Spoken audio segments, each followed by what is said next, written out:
गति देत गीध शबरी कहूं। धन्य है शबरी माता।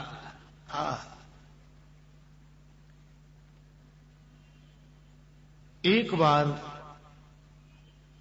महाकुंभ महोत्सव के अवसर पर तीर्थराज प्रयाग में एक राजा सपरिवार उपस्थित हुआ।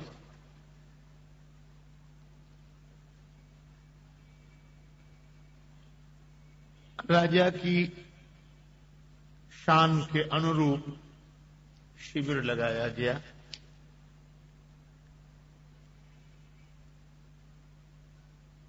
सभी तीर्थ में उपस्थित होकर जीवन का अलभ्य लाभ प्राप्त कर रहे थे, पर उस राजा की जो पट्ट महिषी महारानी थी, परम भक्ता, उसने अपने शिविर के झरोखे से झांक कर देखा भगवान के भक्तों को, संतों को जो संकीर्तन कर रहे हैं, भगवान के गुण गा रहे हैं, संत नृत्य कर रहे हैं, नाम संकीर्तन की ऐसी मस्ती। एक संत तो कहा करते थे, आराम की तलब है तो बस एक काम कर, आ राम की शरण में और राम राम कर। राम जी की शरण में रहकर राम राम करने वालों की मस्ती का क्या कहना। भगवान के गुणों का गायन करने वाले, भजन गायन करने वालों का क्या कहना। उनकी मस्ती अद्भुत है। भक्ति का सुख अद्भुत है। पंचम पुरुषार्थ इसको कहा। यह धर्म अर्थ काम मोक्ष से परे है। भक्ति तो भक्ति है। महारानी ने उन संतों का दर्शन किया, भक्तों का दर्शन किया, तो भक्ति का उद्रेक हुआ मन में। महारानी ने राजा से अनुनय करते हुए कहा कि अगर आप आज्ञा दें तो इन संतों के बीच में मैं भी जाकर बैठूं, कीर्तन में सम्मिलित हो जाऊं। राजा साहब ने कहा, देवी तुम्हारा भाव तो उत्तम है, किंतु राज्य मर्यादा हमें विवश कर रही है। तुम एक राजा की पट्ट महिषी हो, इसीलिए सामान्य जन की तरह संत सभा में उपस्थित होने की तुम्हें अनुमति नहीं मिल सकती, क्योंकि एक लोक मर्यादा है। राजा ने बात तो उचित ही कही, पर महारानी को बहुत वेदना हुई। उसको लगा धिक्कार है मेरे रानी होने पर। जो रानी होने का गौरव है वह भगवान की भक्ति में बाधा बन जाए, भजन में बाधा बन जाए। रानी दिन भर आंसू बहाती रही। लोक मर्यादा का बंधन जो था, इसीलिए तो मीरा जी ने कहा, संतन ढिंग बैठी बैठी लोक लाज खोई। महारानी ने किसी से कुछ नहीं कहा। व्यथा अधिक बढ़ती चली गई। रात्रि का समय, सब सो रहे थे। उस महारानी ने सामने ही तीर्थराज प्रयाग का दर्शन, संगम में प्रवेश किया। कंठ पर्यंत जल में जाकर कहा कि भगवान, मैं इस जल राशि में डूबकर प्राण दे रही हूं। आत्महत्या जैसा कोई जघन्य अपराध नहीं है, पाप नहीं है, लेकिन वह भी मैं कर रही हूं। मुझे क्षमा कर देना। पर एक प्रार्थना है, अगले जन्म में चाहे नीच से नीच, छोटे से छोटे घर में जन्म दे देना, पर रानी मत बनाना। और प्रभु, जितने भी मेरे जन्म हो, जन्म जन्म रति राम पद यह वरदान नान। प्रभु आपके चरणों में प्रीति बनी रहे। ऐसा कहकर उस रानी ने डुबकी लगा ली। सवेरा हुआ। रानी को गायब देखकर कोहराम मच गया, जाल डलवाया गया, रानी का शरीर तो मिल गया और प्राण तो जा चुके थे। अंत में जैसी मति वैसी गति के सिद्धांत के अनुसार वही महारानी शबर जाति में जन्म लेकर शबरी माता के रूप में आई। भील जाति में जन्म हुआ इसलिए भीलनी नाम, शबर जाति में जन्म हुआ इसलिए शबरी नाम। और नहीं तो शबरी और भीलनी का नाम क्या है यही पता नहीं है। पर धन्य है ऐसे भक्त कि जिनके नाम का पता नहीं है पर उनके नाम से भगवान के नाम का पता लगता है। ऐसी अब तो भक्ति का रंग, जीवन धन्य हो गया। शबर जाति में तो जन्मी पर भक्ति बीज पलटे नहीं, जो जुग जाही अनंत ऊंच नीच घर उपजे, होई संत को संत।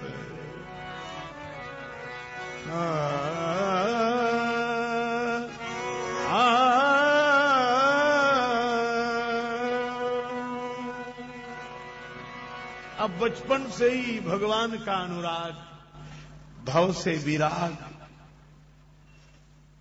माता पिता को चिंता हुई। शबरी किसी वृक्ष की ओर देखती तो भी कहती कि वृक्ष में और पत्तों में बात हो रही है। पत्ता बोला वृक्ष से, सुनो वृक्ष बन राय, अब के बिछुड़े कब मिले, दूर गिरेंगे जाए। पत्ते ने वृक्ष से पूछा, डाली से टूटकर दूर जाकर गिरेंगे, क्या फिर मिलना होगा? तरुवन बोला पात से, सुनो पात मम बात, या घर की यह रीति है, एक आवत एक जात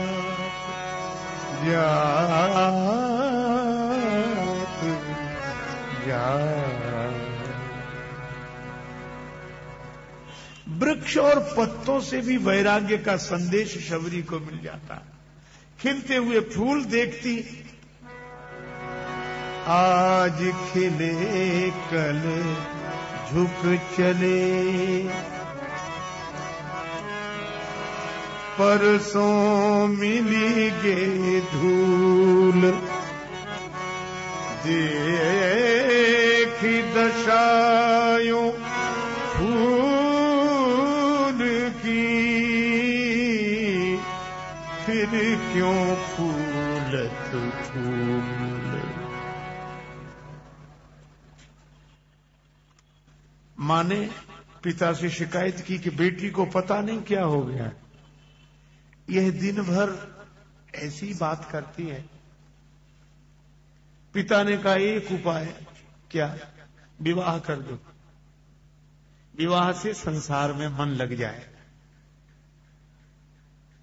ठीक है। शबरी की वय अल्प पर विवाह की तैयारी, शबर जाति की परंपरा।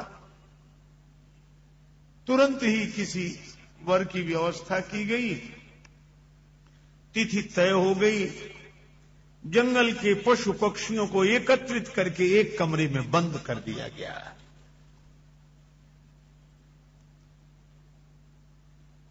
आज सवेरे सवेरे शबरी की मैया सबरी की उलझी हुई जटाएं सुलझा रही है, कंघी कर रही है।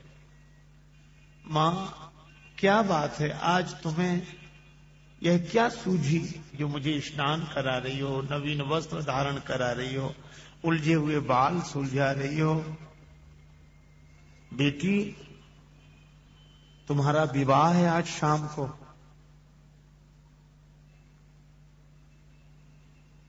इसीलिए तो ये जंगली पशु पक्षी इकट्ठे किए गए। इनका वध होगा, इनका मांस बारातियों को भोजन के रूप में खिलाया जाएगा। शबरी को ऐसी गिलानी हुई, बाल छुड़ा लिए मां के हाथ से। छोड़ छोड़ माता, मैं मांग ना कढ़ाऊंगी, और भागी। अब भागते भागते उस मकान का दरवाजा खोल दिया। सारे पशु पक्षी मुक्त होकर भागे और सभी पशु पक्षियों के हृदय से आवाज निकली कि शबरी, तुमने हमें मुक्त किया है, भगवान तुम्हें मुक्त करेंगे।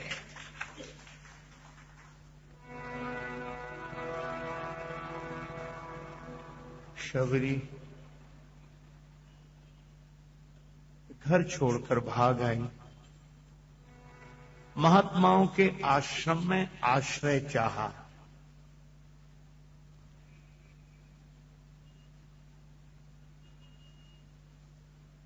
महात्माओं ने शबरी को आश्रय नहीं दिया। उस समय की व्यवस्था, वर्णाश्रम परंपरा का ऐसा तीव्र आग्रह। शबरी एक तो देवी, दूसरे शूद्रा, शबर जाति में जन्मी, भील जाति में जन्मी, भीलनी। किसी ने आश्रय नहीं दिया। अब क्या करें? घर में रह नहीं सकती, भाव नहीं है घर में रहने का, और जहां रहने का भाव है वहां आश्रय नहीं मिल रहा है। क्या करूं? अब रहीम मुश्किल परी, कैसे दिवस सिरात।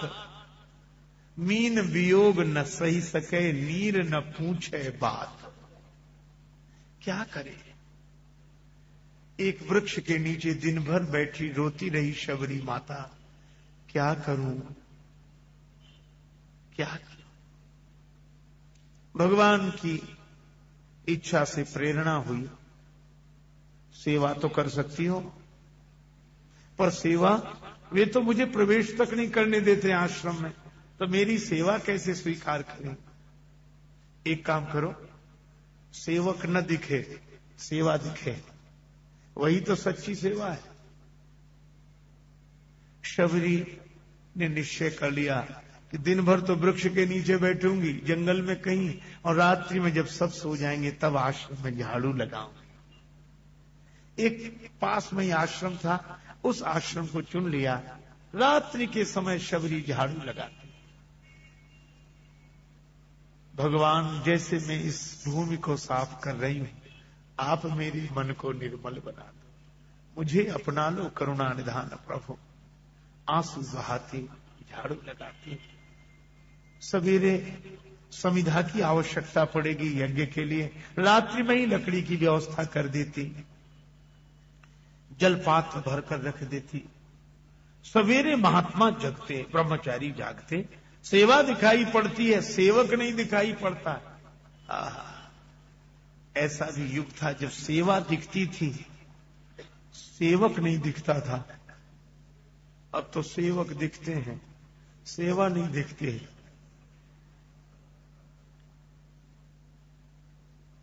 महर्षि मतंग ने कहा कि ऐसा कौन सेवक है जिसकी सेवा दिखाई देती, वह नहीं दिखाई देता, खोज करो।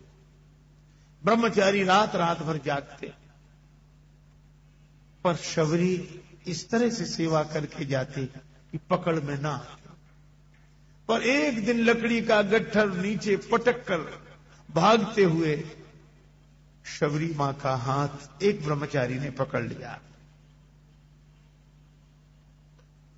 कृष्णकाय नतग्रीवा शबरी आश्रम के अधिपति के सामने उपस्थित हुई।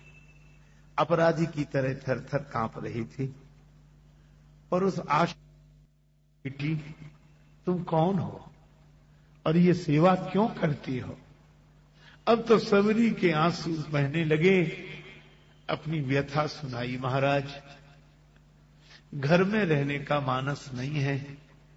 संतों की चरण शरण में रहकर भगवान का भजन करना चाहती हूं, पर मैं शबरी हूं, मैं भीलनी हूं, शूद्रा हूं, नारी हूं, मुझे कहीं आश्रय नहीं मिला।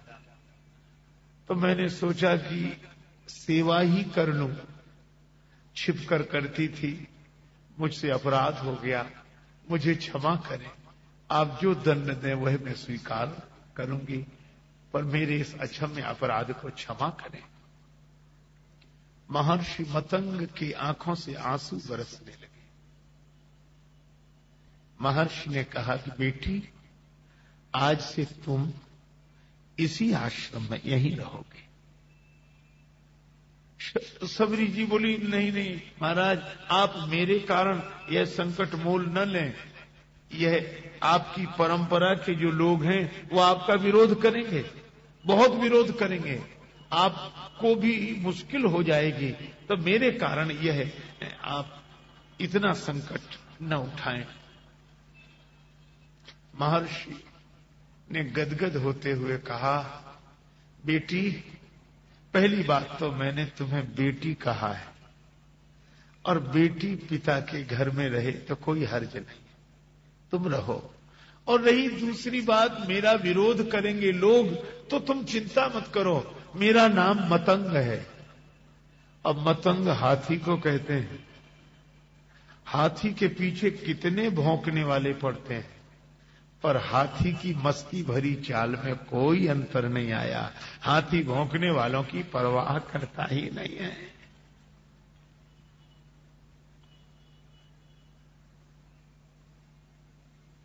मुझे है काम ईश्वर से, जगत रूठे तो रूठन दे। आज से तुम यहीं रहो।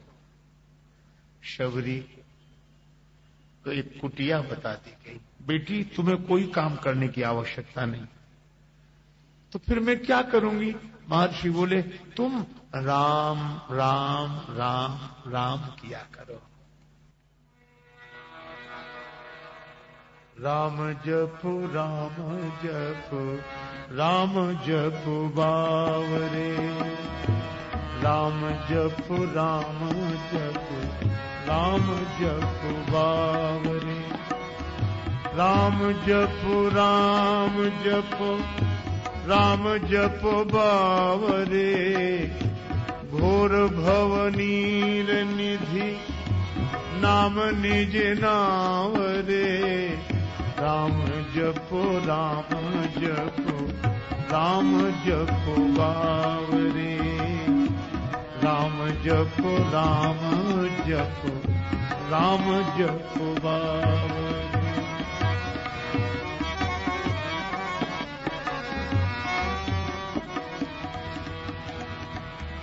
श्री राम नाम स्मरण के लिए यह उक्ति चरितार्थ होती, सबे सयाने एक मत।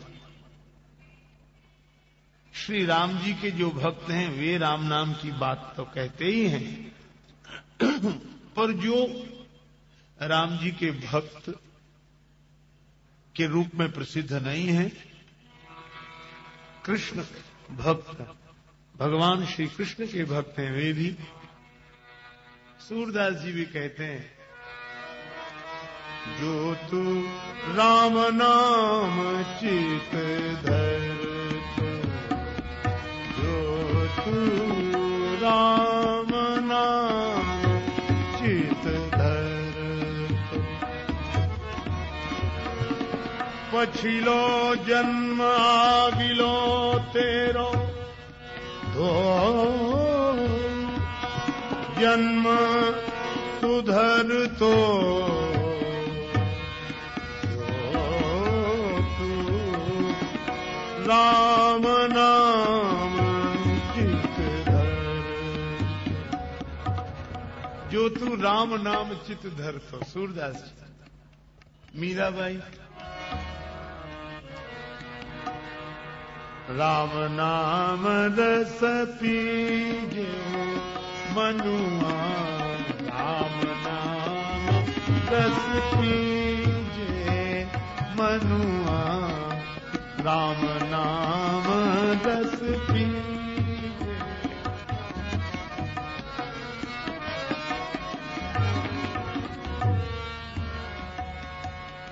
आहा, कबीरदास जी, कबीरा सब जग निर्धना, धनवंता नहीं कोय, धनवंता सोई जानिए जाके राम नाम धन होए। सब मलुकदास जी, राम कहो राम कहो, राम कहो बावरे, कहत मलूक दास छोड़ दे बिरानी आस, राम जी के गुण गाए राम को रिझाव दे, राम कहो राम कहो, राम कहो भाव दे।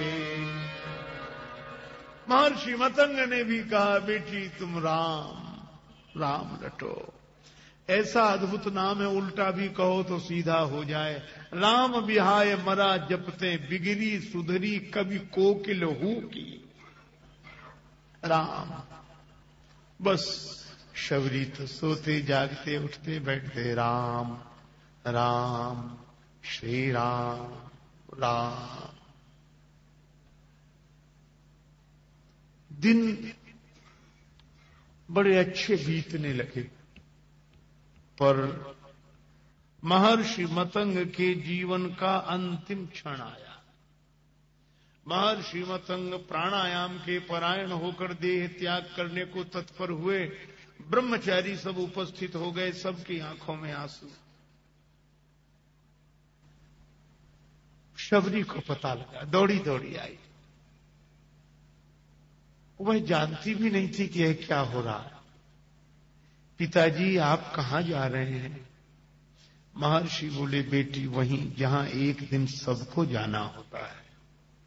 शबरी सहजता से पूछ बैठी, पिताजी वहां से कब लौटेंगे? महर्षि बोले, वहां से लौटना कैसा? यद गत्वा न निवर्तन्ते तद्धाम परमं मम।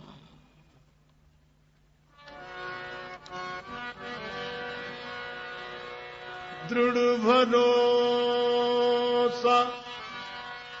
मन में करके, जो जपे हरि नाम को, हरि नाम को कहता है ये ब्रह्मानंद। ब्रह्मानंद बीच समाएगा, सोई परम पद पाएगा, सोई परम पद पाएगा। जो भजे हरि को सदा, जो भजे हरि को सदा, सोई परम पद पाएगा, सोई परम पद पाएगा। परम पद पाया, फिर आना कैसा? शबरी रोने लगी, मुझ अनाथ अनाश्रित अबला का आश्रय कौन होगा? आप भी जा रहे हैं।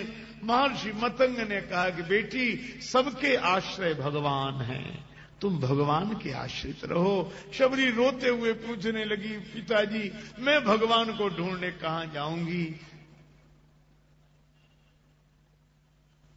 आप भी जा रहे हैं, मैं तो अनाथ हो जाऊंगी। भगवान को ढूंढने मैं कहां जाऊंगी? कहां मिलेंगे मुझे भगवान? महर्षि मतंग ने उस अवस्था में शबरी के माथे पर हाथ रखा। बेटी मेरा आशीर्वाद है, तुम्हें भगवान को ढूंढने कहीं नहीं जाना पड़ेगा। एक दिन भगवान ही तुम्हें ढूंढते हुए तुम्हारे पास आ जाएंगे।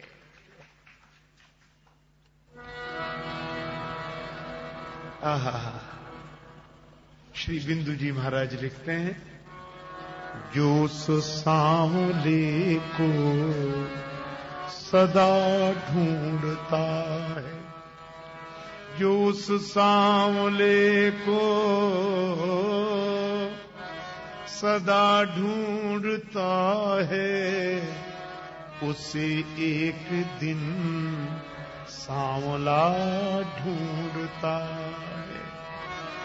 जिसे ढूंढने का अमल पड़ चुका है, वो उसे ढूंढने में मजा ढूंढता है। अरे दिल जिसे कुल जहां ढूंढता है, वो तुझ में तू उसको कहां ढूंढता है।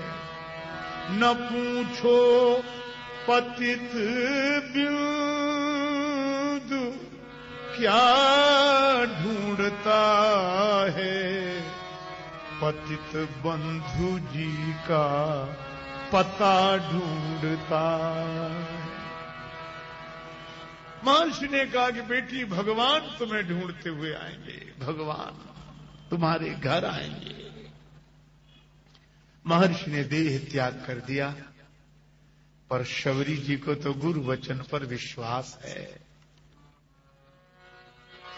क्योंकि गुरु के वचन प्रतीत न जेहि, गुरु के वचन प्रतीत, गुरु के वचन प्रतीत न जेहि, सपने सुगमन सुख सिद्धि के।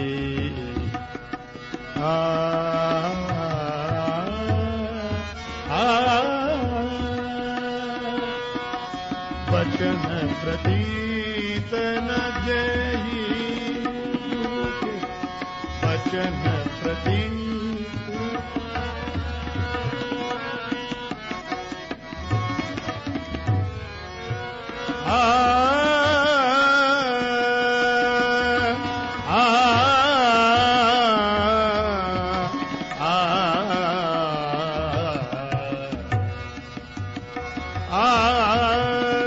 गुरु के वचन प्रतीत जेहि, गुरु के वचन प्रतीत, वचन प्रतीत, वचन प्रतीत न। गुरु के वचन पर जिसे विश्वास नहीं, उसका कल्याण कैसे हो। शबरी जी ने कहा, गुरुदेव ने कहा है तो भगवान आएंगे, पर शीघ्रता में शबरी ये पूछ नहीं सकी कि भगवान कब आएंगे। महर्षि ने आज शरीर छोड़ा, शबरी जी दूसरे ही दिन सोचने लगी, कहीं आज ही भगवान ना आते हो तो मैं कहां बिठाऊंगी भगवान को, इस झोपड़ी में। तुरंत झोपड़ी को बुहारती है, जल से धोकर साफ सुथरा करती है, पर बिठाऊंगी कहां। दौड़ी दौड़ी गई, केले के पत्ते आसन के रूप में बिछा दिए, पुष्प बिछा दिए, यहां बिठाऊंगी, लेकिन खिलाऊंगी क्या। वृक्षों के कंद मूल फल तोड़ तोड़ कर रखे। भक्तमाल में तो बेरों का वर्णन है, बेर, शबरी के बेर चख कर रखी। कोई खट्टा बेर न पहुंच जाए भगवान के पास, एक वृक्ष से बेर तोड़ती, चख कर दे, हाँ इसके फल मीठे, इकट्ठे कर लेती, फल इकट्ठे करके रख लिए। जल पिलाऊंगी, हाँ तुम्बे में जल भर के रख, तुम्बे में जल है,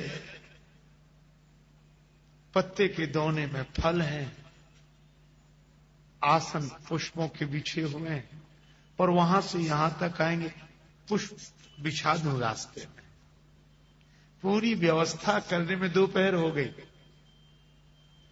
पर सुबह दोपहर शाम प्रतीक्षा, रात्रि आ गई। आज नहीं आए, कल आएंगे। दूसरे दिन फिर वही प्रतीक्षा, तीसरे दिन फिर उसी तैयारी के साथ वैसी ही प्रतीक्षा।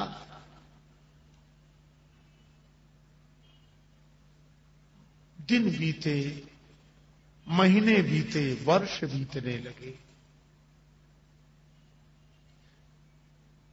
बाल्यकाल से शबरी ने यह आराधना शुरू की है, प्रतीक्षा की। बुढ़ापा आ गया, कमर झुक गई, बाल सफेद हो गए, बूढ़ी आंखों से दिखाई भी कम पड़ता है, पर हाथ में लकुटी लेकर आज भी किसी वृक्ष के फल तोड़ रही, चख कर रख रही।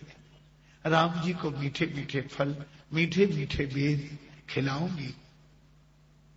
टोकनी में बेर भरे हैं। आहा,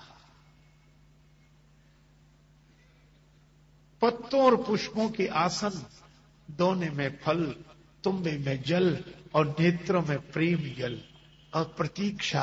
आप विचार करो, किसी तपस्वी की तितिक्षा से क्या भक्त की प्रतीक्षा कम है?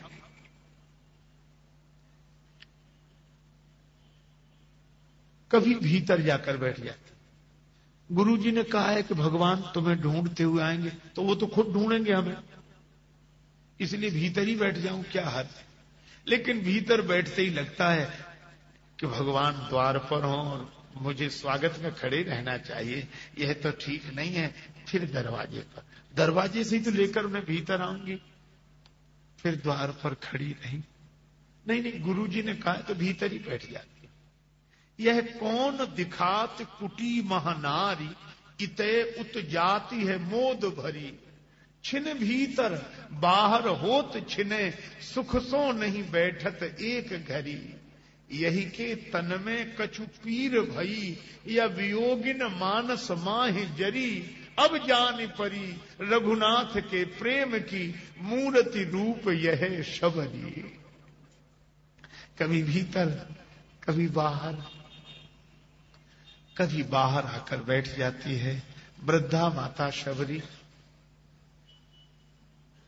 हिरण निकला वृक्ष की लताओं की बगल से, खरखराहट की आवाज, आ गए। नहीं नहीं, ये तो हिरण है। कभी तमाल वृक्ष को देखकर राम जी की याद करती।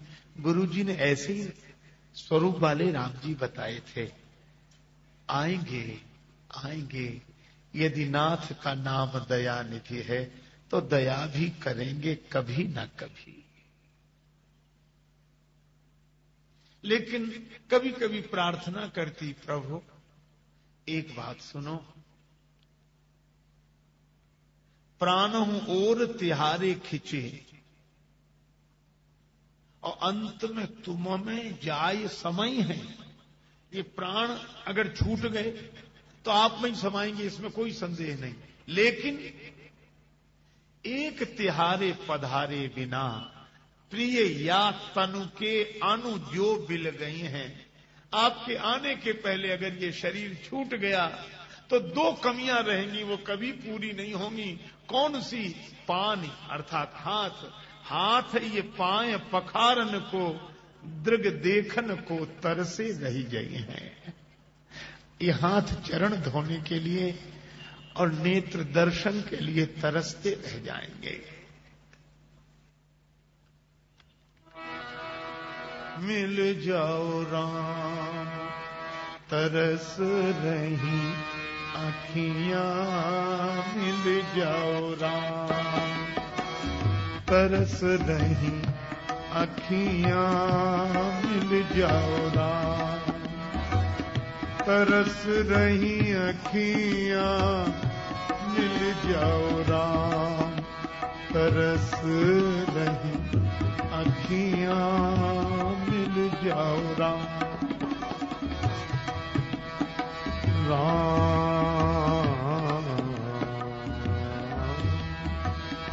राम पावन हेतु पतित पावन को, पावन हेतु पतित पावन को सावन जैसी बरस रही अखियां, मिल जाओ राम तरस रही अखियां, मिल जाओ राम राम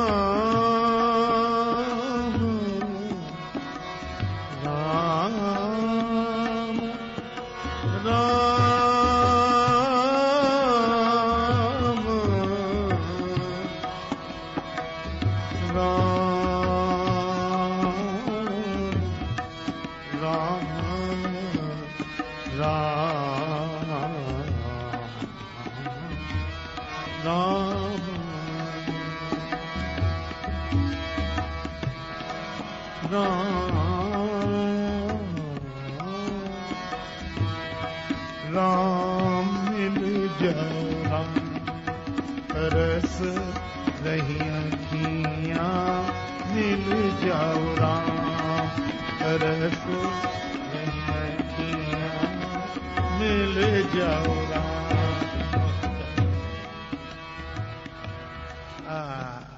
ऐसी प्रतीक्षा पद्म पुराण में वर्णन है कि इस तरह नित्य प्रतीक्षा करते हुए शबरी माता को 10,000 वर्ष बीते थे रोज। लेकिन आप आश्चर्य तो करो कि कितनी भी लंबी अवधि बीती हो विरह की, पर गुरु वचनों पर ऐसा दृढ़ विश्वास उत्साह में कभी नहीं आई। आएंगे, अवश्य आएंगे, अवश्य आएंगे। और शबरी माता का प्रसंग तो हम लोगों को भी भरोसा दिलाता है।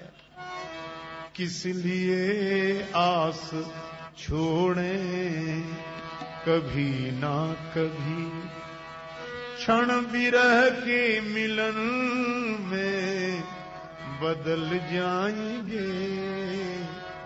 नाथ कब तक रहेंगे खड़े एक दिन, देख कर प्रेम आंसू पिघल जाएंगे। शबरी के वट जटायु अहिल्यादि के पास पहुंचे स्वयं, छोड़ कर के अवध यह घटनाएं सच तो भरोसा हमें, खुद व खुद आप आ करके मिल जाएंगे।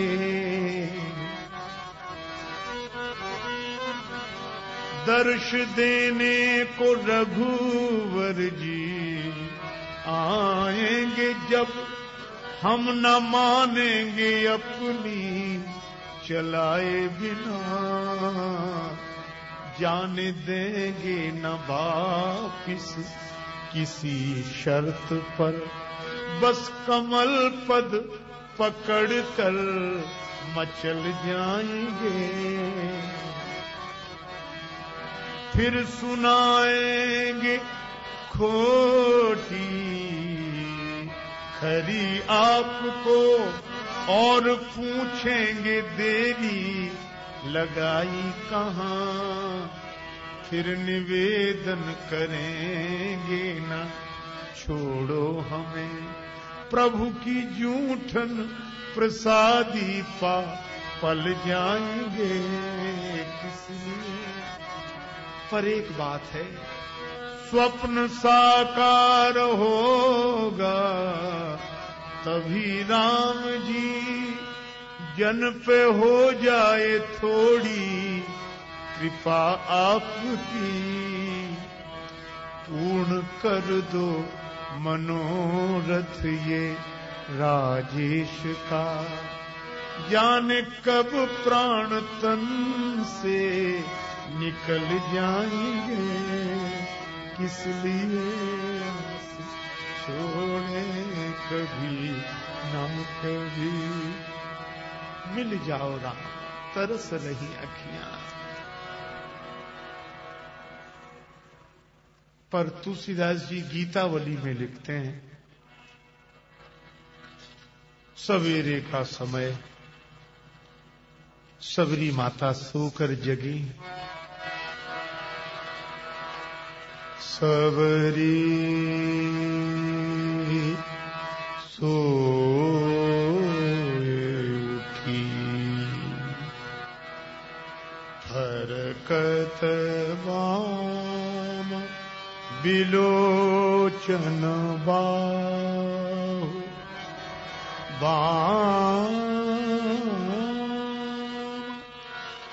वाम बिलोचन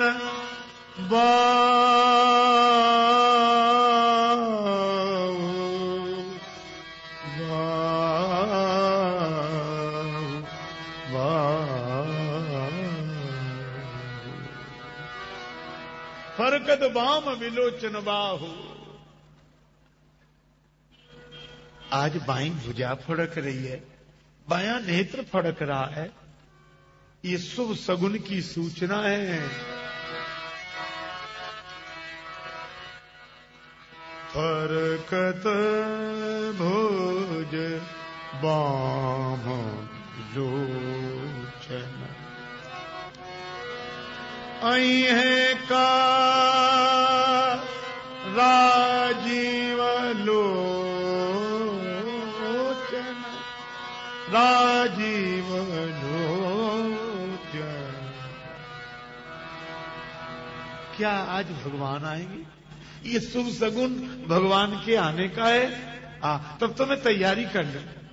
शबरी माता जल्दी जल्दी उठकर पूरी तैयारी कर प्रतीक्षा कर रही हैं। तब तक एक कौआ सामने वृक्ष की डाली पर बैठकर कांव कांव करने लगा। शबरी माता आंखों में आंसू भरकर उस कौए की ओर देखकर कहती हैं, बोल बोल कागा मेरे राम कब आएंगे, बोल बोल कागा मेरे राम कब आएंगे, राम कब आएंगे, श्री राम कब आएंगे, बोल बोल कागा मेरे राम कब आएंगे, बोल बोल कागा मेरे राम कब आएंगे। राम राम राम राम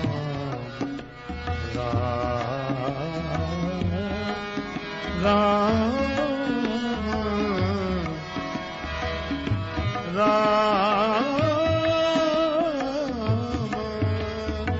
राम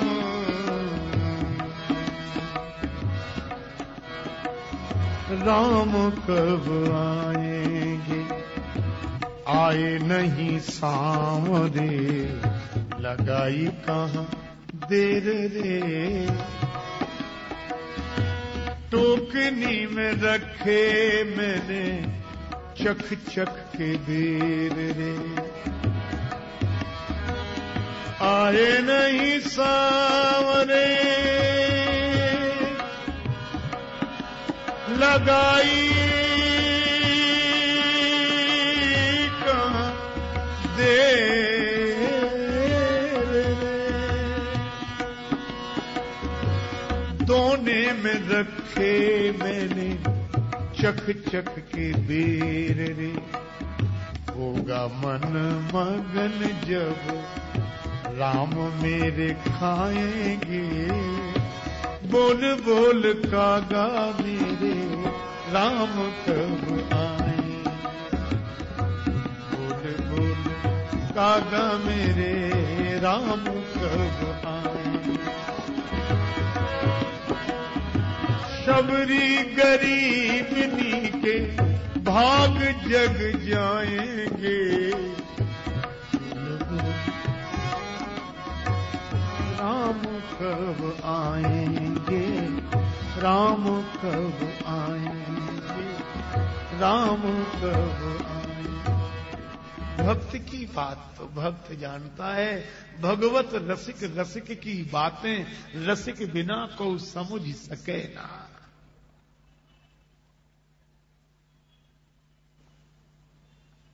भगवान श्री राम लक्ष्मण शबरी माता को धन्य करने ही पधार रहे। जैसे ही उस वन प्रदेश में प्रवेश किया, महात्मा थाल सजा सजा कर वेद मंत्रों का गायन करते, स्वस्ति वाचन करते हुए उपस्थित हुए। मुनि आए बिलोकन झांकी, रघुवर बूझी रहे। मुनि आए बिलोकन झांकी, रघुवर बूझी रहे।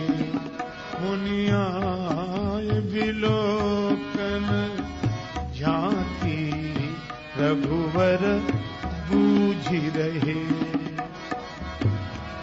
कुटिया कहाँ शबरी माँ की, रघुवर बूझी रहे।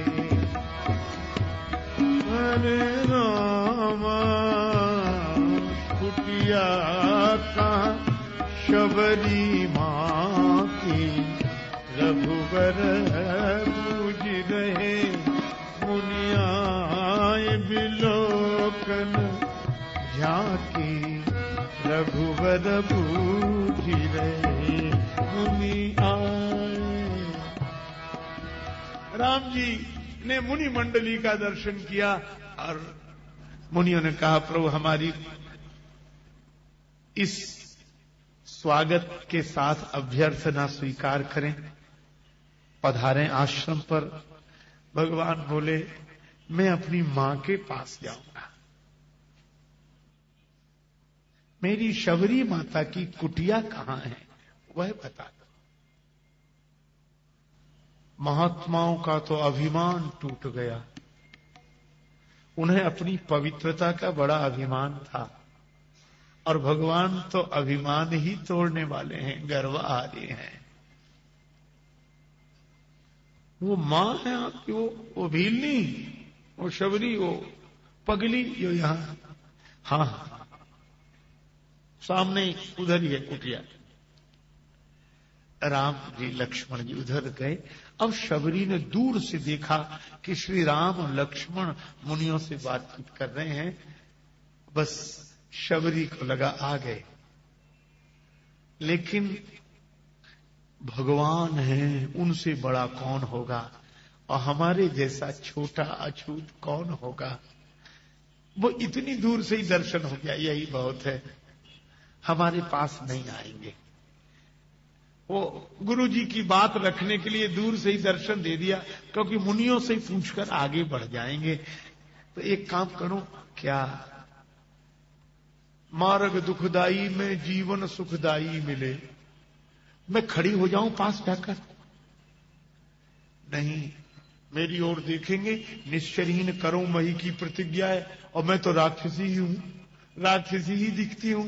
तो चौंक चक्रवर्ती जू को चाप चढ़ी जावे ना, उनके चित्त में क्षोभ ना हो जाए, रोष ना आ जाए। तब एक काम करूं, क्या जाकर चरणों में गिर जाती हूं?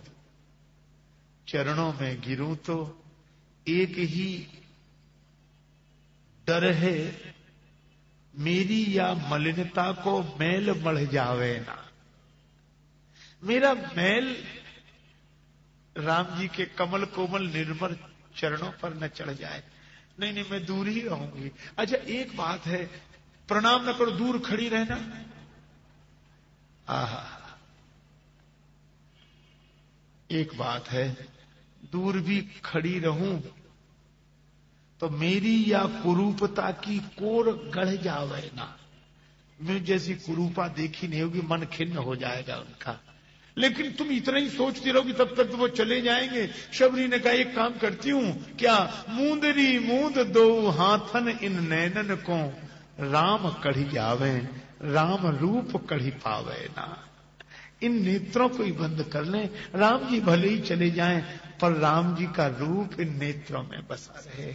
बस शबरी ने तो आंख बंद कर ली।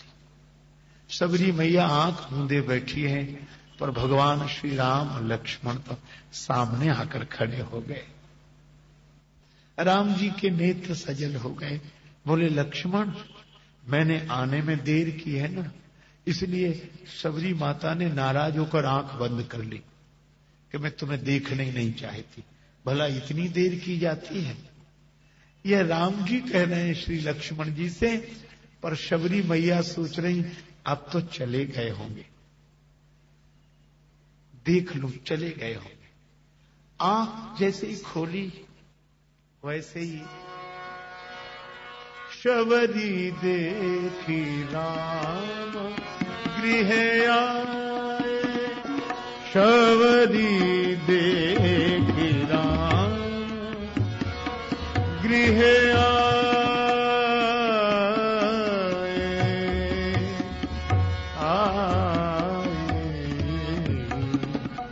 शबरी देखी राम गृह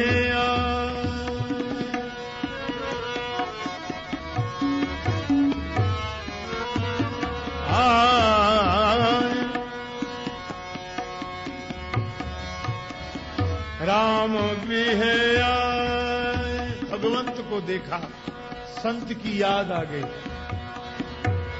मुनि के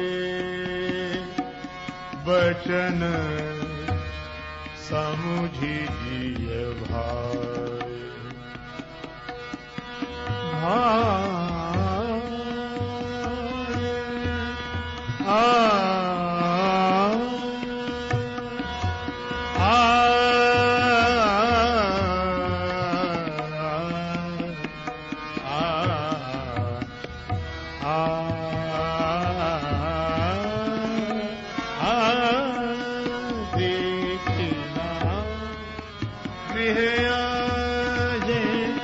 शबरी देखे राम,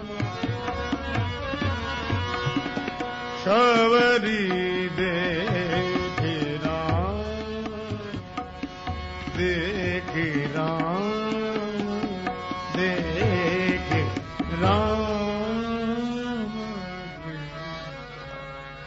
शबरी ने जो देखा श्री राम लक्ष्मण गुरुदेव की याद आ गई। काके लागू पाए बलिहारी गुरुदेव की, गोविंद दिए मिलाए, चरणों में गिर गई। शबरी माता तुम्बे में जल भरकर रखी थी चरण धोने के लिए, लेकिन आज तो नैनन के जल सो पग धोए। नेत्रों से पांव पखारे भगवान के, अपनी केश राशि वस्त्र में लपेटकर चरण पहुंच दिए, लेकर आई। आज शबरी को अपना होश ही नहीं है।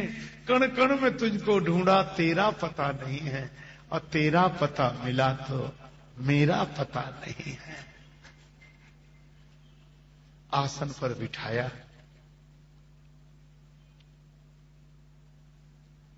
नेत्र निर्झर बन गए शबरी माता के, अपलक रूप से देख रही है। बेर रखे भगवान के सामने,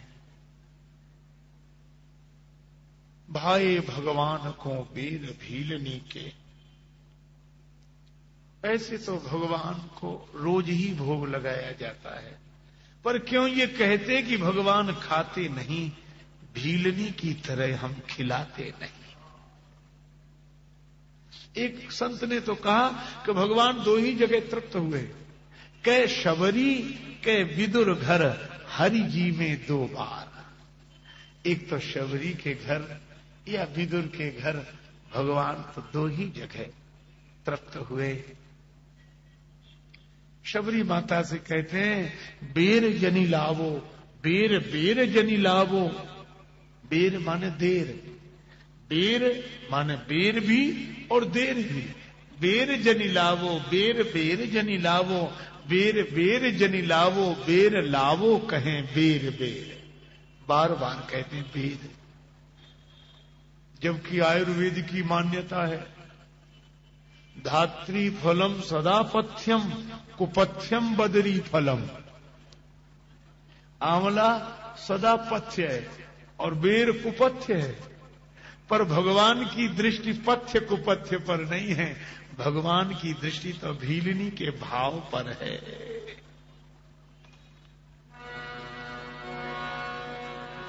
आहा,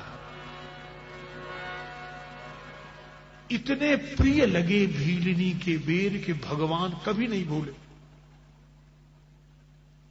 तुलसीदास जी ने गीतावली में लिखा है कि जब भगवान श्री राघवेंद्र जानकी माता लक्ष्मण के संग 14 वर्ष की वन अवधि पूरी करके लौटे, कौशल्या माता ने अपने हाथ से भोजन बनाया, राम जी को अपने हाथ से खिलाया। तो स्वाभाविक है मां का मन पूछे ही दिया, बेटा लाल जी रसोई कैसी लगी? राम जी कुछ बोल नहीं पाते।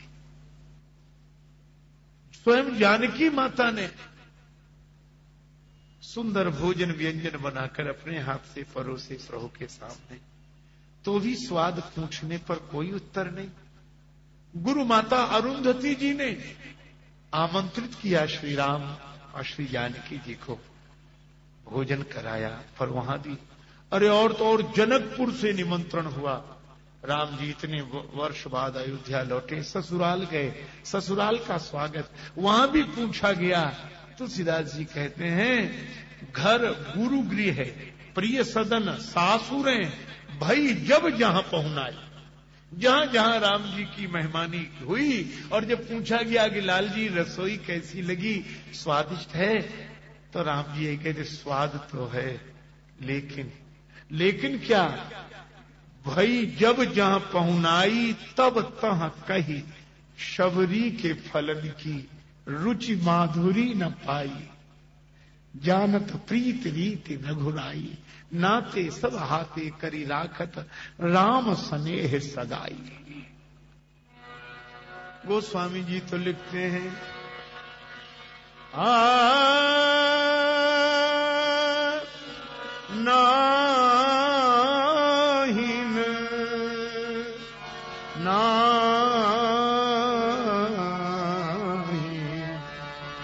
भजिवे जोग बिया, नाही भजिवे जोग बिया, भजिवे जोग